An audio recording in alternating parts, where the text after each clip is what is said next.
Ladies and gentlemen, this is Adarsh and welcome to my comedy. Nivin Pauly തിരിച്ചു വരവ് മോൻ നിവിൻ പോളിയുടെ തിരിച്ചുപോക്ക് പടം ബേബി ഗേൾ ഇപ്പൊ OTT റിലീസ് ചെയ്തിട്ടുണ്ട്. സോണി ലിവിലാണ് സ്ട്രീം ചെയ്യുന്നത്.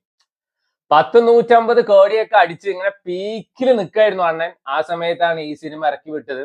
കംബാക്കും ഗോ ബാക്കും ഒരു മാസത്തിന്റെ ഉള്ളിൽ നടന്നു. സോ തിരിച്ചു പോയി എന്നൊക്കെ ഞാൻ പറയുന്നതല്ല, ഇപ്പൊ കേൾക്കുന്ന കരക്കമ്പിയാണ്. സോ തെലുങ്കിൽ നമ്മൾ നോക്കുമ്പോൾ പ്രഭാസിന്റെ ആദ്യ പുരുഷ് 19 കോടി എന്തോ നഷ്ടം ഉണ്ടാക്കി എന്നാണ് പറയുന്നത് കേൾക്കുന്നത്. അത് തിരിച്ചു പിടിക്കാനാണ് ഇത്ര രാജാ സാബ് ഇറക്കിയത്. ഒരു 150 കോടി നഷ്ടം ഉണ്ടായി.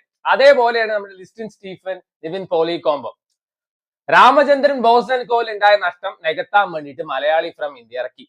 മലയാളി ഫ്രം ഇന്ത്യ അതിലുണ്ടായ നഷ്ടം നികത്താൻ വേണ്ടിയിട്ട് ഇപ്പൊ ബേബി ഗേൾ ഇറക്കി. ഇതിലുണ്ടായ നഷ്ടം നികത്താൻ വേണ്ടിയിട്ട് ഏതാണാവോ ഇറക്കാൻ പോണേ അല്ല അറിയാൻ ചോദിക്കുകയാണ്.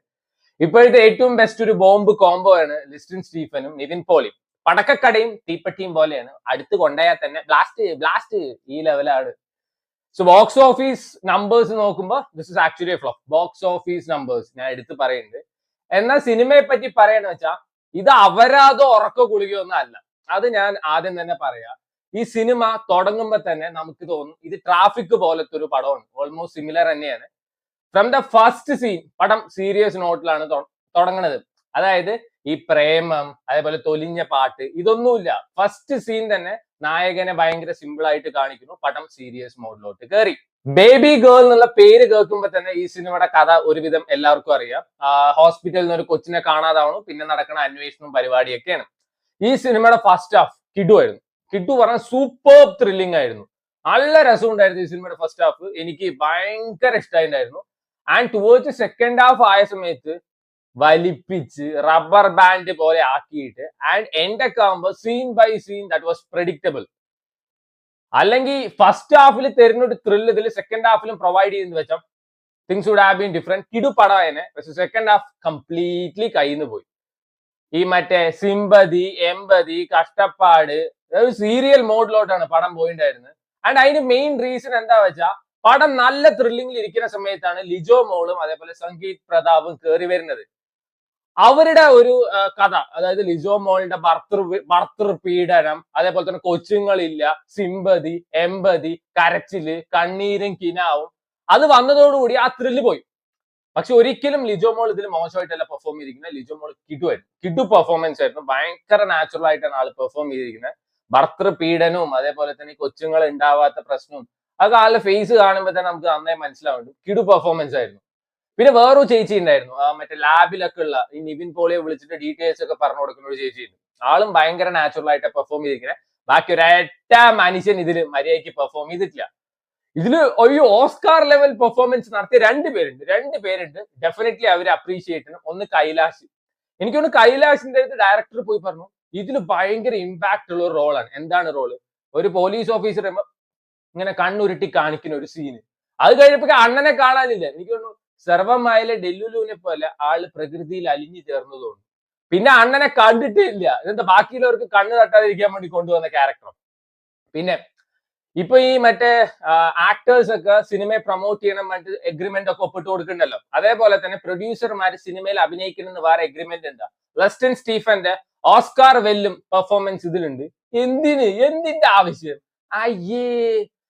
ആൻഡ് ഇതിൽ ഒരു ലോഡ് ക്യാരക്ടേഴ്സ് ഉണ്ട് അനാവശ്യമായിട്ട്. കൈലാഷിന്റെ ക്യാരക്ടർ അത് നമ്മളെ ഇങ്ങനെ ഡൗട്ട്ഫുൾ ആക്കി നിർത്താൻ വേണ്ടി, ഇന്ന ആളാണ് തട്ടിക്കൊണ്ട് പോയത്.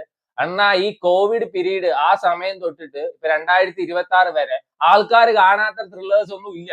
Korea, Japanese, Mexico, Brasilia, Argentina, France എന്നൊക്കെ പറഞ്ഞിട്ട് സകലമായ ഭാഷയിലുള്ള ത്രില്ലേഴ്സും ആൾക്കാർ കണ്ടിട്ടുണ്ട്. അപ്പൊ അതിന്റെ ഇടയിൽ വന്നിട്ട് ഇമ്മാരി പ്രഡിക്റ്റബിൾ ആയിട്ടുള്ള സാധനമൊക്കെ കൊണ്ടുവന്നു കഴിഞ്ഞു വെച്ചാൽ ഒട്ടും വാക്കാവില്ല. ആൻഡ് ഇതിൽ അയ്യോ സംഗീത് പ്രതാപിന്റെ ഒരു ക്യാരക്ടർ ഉണ്ട്. എനിക്ക് ആളെ ഇടയ്ക്കൊക്കെ കാണുമ്പോ നമ്മുടെ സലാം കാശ്മീരിലെ ജയറാമേട്ടനെ ഓർമ്മ വന്നു. അയ്യോ ഭയങ്കര ശോകമായിരുന്നു. എനിക്ക് ഒട്ടും മറക്കായിട്ടില്ല ആളുടെ പെർഫോമൻസ്.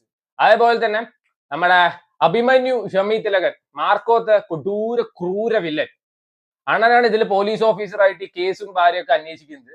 ഇതിൽ നിവിൻ പോളിയുടെ ക്യാരക്ടർ ഈ മറ്റേ ട്രാഫിക്കിലെ ശ്രീനിവാസന്റെ ഒരു ക്യാരക്ടറിന് സിമിലർ ആണ്. പക്ഷെ ആ ഒരു ഇമോഷണൽ കണക്ഷൻ ഒന്നും കിട്ടുന്നില്ല.